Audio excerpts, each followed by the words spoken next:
Olá, seja bem-vindo, seja bem-vinda à nossa quinta aula do nosso primeiro curso dos perfis de personalidade aqui do canal. A aula de número 5 sobre o perfil número 1 é neutralizando o perfeccionismo e cultivando a aceitação do erro. Então nós estamos falando, de um perfil de personalidade onde essa pessoa, seja um homem ou uma mulher, viveu uma infância, com muita responsabilidade, com muita rigidez ali da família. Não estou dizendo que a família fez isso porque é ruim, porque é mal, ok? São apenas características familiares, tá bom? Então não vamos receber como julgamento as coisas que eu trago aqui na hora que eu faço alguns comentários, ok? E a pessoa, vivendo essa experiência, então, ela tem uma tendência a puxar para o comportamento do perfeccionismo e a desenvolver esse comportamento como um padrão de personalidade e um padrão de viver a vida. Só que para ela não consegue enxergar isso como um padrão de perfeccionismo. De novo, ela acha que ela só está fazendo o mínimo necessário que todo adulto deveria fazer, para ser um adulto correto, um adulto certo na visão de mundo do que é o certo, do que é o correto para ela, ok? E dito isto, então a gente vai, direto para a nossa aula, sem enrolação, para as apresentações. E para a gente começar, eu gosto sempre, da gente fazer então esse review, esse resumo de como que foi a nossa aula anterior, mas convido você a entrar aqui embaixo na descrição, tem o link das aulas anteriores, tá? Para você assistir às aulas anteriores, porque aí vai pegar tudo que você precisa. Mas, na última aula, o que a gente viu? A gente está falando, então, de um perfil de personalidade que percebe o mundo, que processa as informações do mundo e que se expressa no mundo preponderantemente pelas sensações físicas. Então, o pensamento e as emoções são secundários e terciários. O que mais pega essa pessoa são as sensações físicas. Então, é uma pessoa que tem, na base desse perfil de personalidade dela, a ira reprimida. O que é ira? Uma raiva muito intensa. Só que eu estou dizendo reprimida. Então, a pessoa ela tende a não ter consciência disso. E essa ira, ela vai se expressar na pessoa como uma cordialidade. Então vai ser uma pessoa muito gentil, muito cordial, muito educada, excessivamente, inclusive.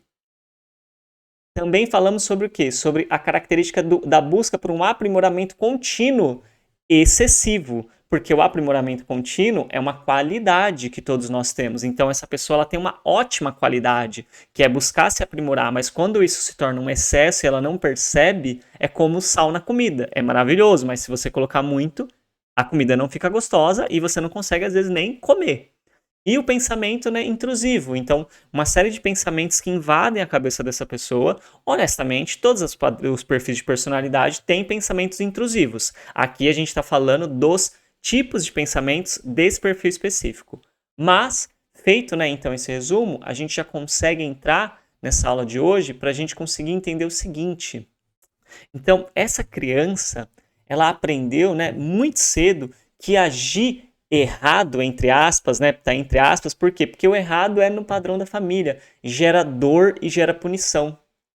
Então, automaticamente, essas experiências foi fazendo, essa criança entender que o diferente daquilo que era a norma familiar é errado. Ela não teve a oportunidade de estar em um ambiente onde as pessoas explicassem para ela que naquele ambiente elas não gostariam que tivesse aquele comportamento, mas que aquilo é uma norma da família, que aquilo é um padrão da família, mas que em outros lugares aquilo poderia acontecer. Mesmo que na família a gente aqui não aceita, mas lá fora isso pode acontecer. Não foi assim que ela aprendeu. Ela aprendeu que isso é errado.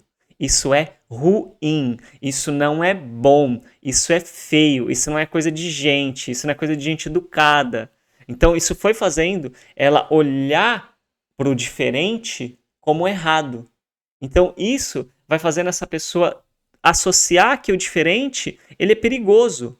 Porque além dele ser errado, ele está associado com memórias onde ela foi punida e onde ela sentiu dor. Não necessariamente dor física, de agressão, mas a dor de tomar um gelo de um familiar e deixar ela lá no canto, de não poder sair em um dia que ia sair porque fez algo que incomodou a família e aí teve que tomar lá um castigo que não vai mais para onde ia ir. Então, uma série de dores, de memórias de dores estão associadas ao diferente. Então, a mente dessa pessoa, ela passa a ficar atenta, procurando aquilo que é perigoso para ela, aquilo que tem na memória dela, no HD de informações dela, o que é perigoso, o que gera dor, o que gera sofrimento. E quando a mente ela busca isso, o que ela está querendo encontrar nesse perfil de personalidade específico? O diferente perante as regras que a pessoa tem dentro da cabeça dela. Então a mente dessa pessoa fica especializada em olhar para o lado, encontrar o que é diferente e mostrar, falar, aquilo precisa ser consertado, porque aquilo pode trazer dor, aquilo pode trazer problema. Por quê? Porque aqui no meu histórico das memórias que você tem, tá dizendo que quando as coisas eram diferentes disso daqui que eu sei que é o correto, a gente sofreu, doeu, alguém brigou com você, alguém te puniu, alguém te deixou de canto, alguém te deixou de lado. Então a mente dessa pessoa fica especializada e é daí que vem essa coisa do perfeccionismo, porque a mente dela está caçando evitar a dor. Então ela está sempre procurando aquilo que está diferente da norma para consertar. E se tá fazendo sentido para você, já até aqui, eu peço humildemente que você possa se inscrever no canal, que você possa já deixar o seu like. E se você puder já compartilhar com pessoas que vai ajudar, compartilhe e comente também. Inclusive teve um comentário, né, de uma das seguidoras da Adriana, que eu vou gravar um vídeo para responder a pergunta dela, porque foi uma pergunta muito legal, sabe? Ela perguntou o seguinte: como que eu posso, né, existe algo que eu posso fazer para eu conseguir não me identificar tanto com os pensamentos intrusivos? Foi uma pergunta tão bacana que eu optei responder por vídeo, porque vai responder a muitas pessoas. Eu sei que é uma dúvida de muitas pessoas, porque nos atendimentos, nas mentorias, né, eu recebo isso das pessoas com frequência, que tem esse perfil de personalidade. Mas, seguindo aqui, o que a gente então consegue identificar, né? Que essa percepção, então, dessa pessoa, ela está fixada. Esse perfil de personalidade, ele tem uma fixação em um modelo de mundo. Então, a mente da pessoa está fixada em olhar para um único modelo de mundo. E essa fixação em olhar para um único modelo de mundo, e enxergar o mundo somente através daquele modelo, ela tem origem em uma experiência de vida limitada. E eu não estou dizendo aqui que limitado, entende? É uma coisa de inferioridade, é uma coisa, sabe, tipo assim, pejorativa. Mas é simplesmente uma descrição real de que, assim, é uma experiência de vida limitada. E não apenas dela, mas geracional. Porque isso é uma coisa que a gente vai aprendendo. Então, os nossos bisavós, tataravós, pessoas mais ancestrais, alguns tiveram uma vida muito expansiva e tiveram a oportunidade de vivenciar muitas coisas diferentes, viajar, conhecer outras culturas, outras pessoas, estudar. Outros não.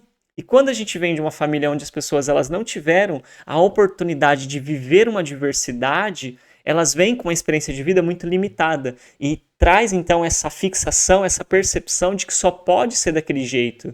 Então existe aí uma negação da diversidade, da diferença. E logo isso é uma negação da realidade, porque se a gente olhar para a natureza, se a gente olhar para a vida, o que a gente vai perceber? Nada na natureza é igual. Tudo é diferente. Tudo é único. Então você sai na rua, você olha para as pessoas, são todas diversas, os formatos e tal, beleza. A gente às vezes se esforça para ficar igual, né? Faz um monte de cirurgia, nada contra quem faz, mas assim, é uma tentativa de ficar igual. Só que a natureza em si, ela não produz nada igual. Então a realidade da vida, a realidade da natureza é a diversidade. Então, essa mente fixada, por conta de uma experiência de vida limitada, nega a diversidade da vida. Então, nesse sentido, a pessoa está indo contra a realidade da vida, então ela vai sofrer. Quando a gente vai contra a realidade da vida, da natureza, a gente sofre. Não tem espaço para quem vai contra a natureza. Então, quando a gente está sofrendo, a gente já pode ter certeza, a gente está fazendo algo que é o contrário do que a natureza, do que a vida está nos oferecendo como possibilidade. E esse modelo de fixação, de olhar para a vida dessa forma, ele não é seu. Ele foi aprendido. Você não nasceu com esse modelo. Então, se ele foi aprendido, você pode desaprender. Isso é o mais importante, esse é o passo mais fundamental. Só que, quando a gente vai olhar para isso, a gente vai perceber também que o perfeccionismo, ele também está expressando uma forma de rejeição da pessoa que agora está vivendo ele. E ela está tentando rejeitar o quê? ela está tentando rejeitar, sabe, um sentimento interno que ela tem de vontade de fazer algo que ela acha que é errado por causa da regra familiar. Então ela tem vergonha de desejar algumas coisas, ela sente culpa de desejar viver e fazer algumas coisas porque isso não encaixa no que a família ensinou para ela como certo, como correto. Então ela sente medo de viver essas coisas. Então esse sentimento interno de rejeição que ela tem para várias coisas que ela tem vontade de fazer, e várias já são sombra. O que é sombra? A pessoa já nem sabe mais que aquilo está dentro dela. Foi uma vontade que ela teve na infância, na adolescência, e ela foi aprendendo a reprimir aquilo, a esquecer aquilo, a deixar para lá, para não ser rejeitada ou para não ser apontada pela família, pelas pessoas que ela ama, pela sociedade. E ela foi levando aquilo para sombra, que é o quê? E esquecendo, fingindo que não lembra, e chega uma hora que fica na sombra. A gente esquece mesmo. Só que aquilo que está na nossa sombra ainda cobra a gente. Então, essa tentativa, sabe, de perfeccionismo é uma forma de rejeição. É uma forma de expressar essa rejeição que eu tenho de várias vontades que eu tive que reprimir. Então, quando vem algo diferente daquilo que eu estou acostumado, eu também expresso esse sentimento interno que eu tenho de rejeição por aquilo que eu tenho vontade, mas tive que reprimir, eu também expresso para essa realidade. Então, eu rejeito aquilo e tento modificar. E, de novo, sempre acompanhado de um sentimento interno de medo, de vergonha, de culpa. Medo do quê? Medo de fazer e ser apontado, e ser julgado, e ser excluído. Vergonha de desejar uma coisa que considera errado. Culpa por sentir uma vontade, um desejo que é considerado incorreto. E isso afeta diretamente o processo da inteligência. Eu quis trazer esse ponto aqui para vocês, porque quando a gente vai estudar sobre o processo da inteligência, o que é o processo da inteligência? O processo da inteligência, a gente acha que inteligência é uma coisa que a pessoa nasce ou não nasce com ela, né? Mas não. Inteligência é uma coisa exercitável, uma coisa que a gente exercita. E a inteligência, ela nasce o quê? Ela nasce da experimentação e do contraste, então, de diferenças, onde a gente vai tendo que fazer aquelas diferenças chegarem em um consenso, chegarem em um equilíbrio. Então existe ali uma contradição, uma discussão. Sabe quando você está conversando com uma pessoa que pensa totalmente contrário de você? E o processo de inteligência não é convencer o outro que está 100% correto, mas na verdade dos dois ali sair um novo processo de compreensão, uma terceira compreensão além das duas compreensões que já existiam de cada um.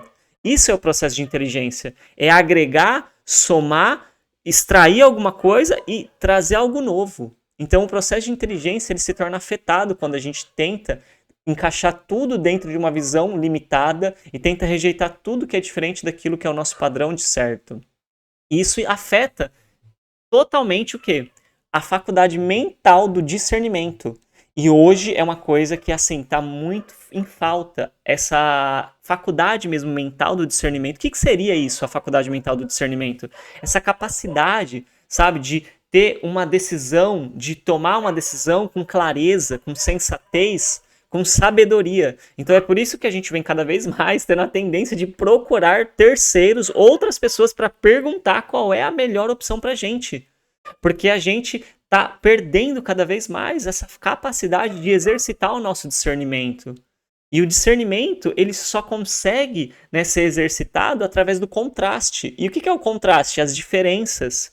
Então, quando eu estou tentando manter uma visão limitada, achando que somente aquela é a certa, porque eu estou tentando evitar uma dor, né, de uma memória do passado, porque eu estou repetindo um padrão de defesa, porque já me machucou no passado fazer diferente em um lugar onde as pessoas não aceitavam isso, eu estou negando o contraste, eu estou querendo deixar tudo igual àquilo que eu acredito. E quando eu nego o diferente, quando eu nego o contraste, eu não consigo ter essa construção do discernimento. Então o discernimento, ele é o resultado da gente lidar com a contradição, de lidar com o diferente, de lidar com esse contraste, sabe? Então o de cima com o de baixo, o direito com o esquerdo, o preto com o branco, o alto com o baixo, esses contrastes, essas diferenças, elas vão fazendo a gente ir exercitando o nosso discernimento. E o discernimento é uma coisa única, ele é uma coisa individual. Não existe, sabe, uma receita mágica para o discernimento. Então, cada pessoa precisa construir o seu. Cada pessoa precisa passar pelas suas próprias experiências para desenvolver essa sensatez, essa clareza, essa sabedoria. E aí não precisar de pessoas para dizer o que a gente tem que fazer ou não, ou qual é a melhor opção. Porque somente você sabe qual é a melhor opção para você. Mesmo que na primeira tentativa, na segunda ou na terceira, você tome decisões que, entre aspas, te levem ao erro. Porque você está num processo de construção do seu discernimento, de exercitar o seu discernimento. Mas essas marcas do passado, de julgamento, de crítica, de dor, vão afetando a sua capacidade de aceitar viver o discernimento e, inclusive, fazer com que ele parecesse algo errado. Porque não pode aceitar o diferente. Então, como conclusão, o que a gente consegue entender? Que esse perfil de personalidade, ele associou, então, o diferente à dor, e buscar o confortável é reforçar a verdadeira dor.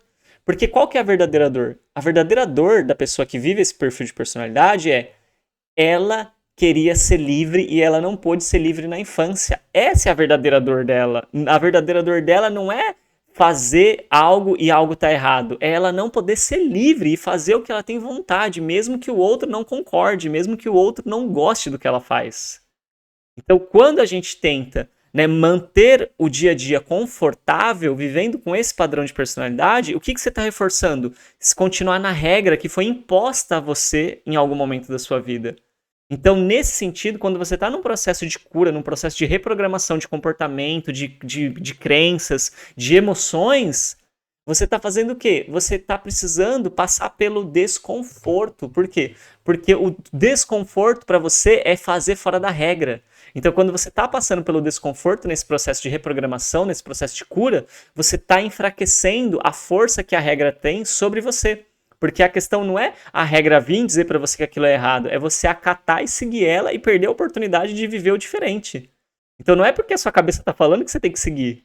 Então, nesse sentido, que você saia daqui com essa clareza, que buscar o conforto durante esse processo de reprogramação, de transformação, é reforçar a regra e é reforçar aquilo que faz você ter uma dor muito mais profunda dentro de você, que é não poder ser livre. Então, viver o desconforto é um caminho da sua cura para que um dia não seja mais desconfortável ser livre e ser você. É um processo, é um período, não é para sempre que você vai viver esse desconforto. Só que é uma escolha sua, né?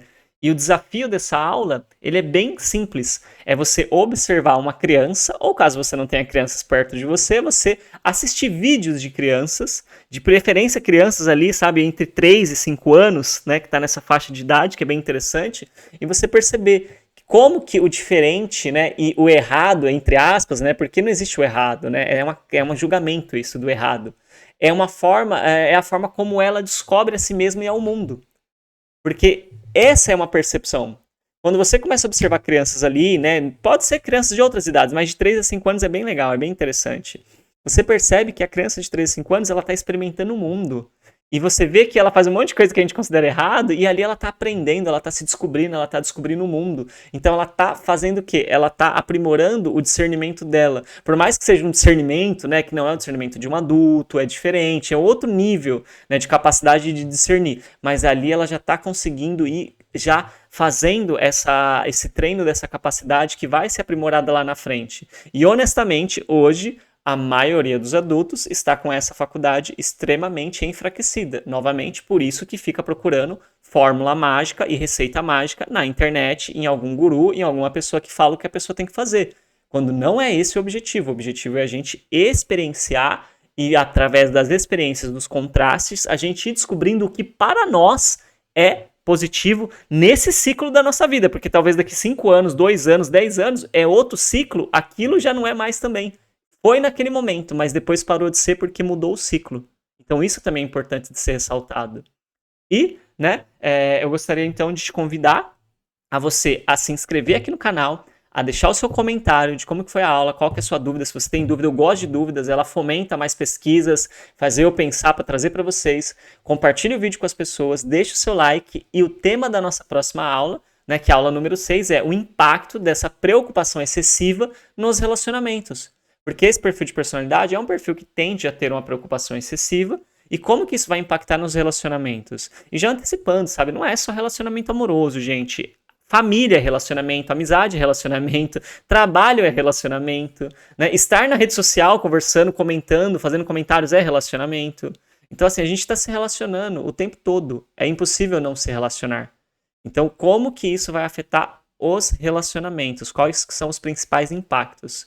Dito tudo isto, né? Eu agradeço aqui a sua presença e a gente se vê na nossa próxima aula.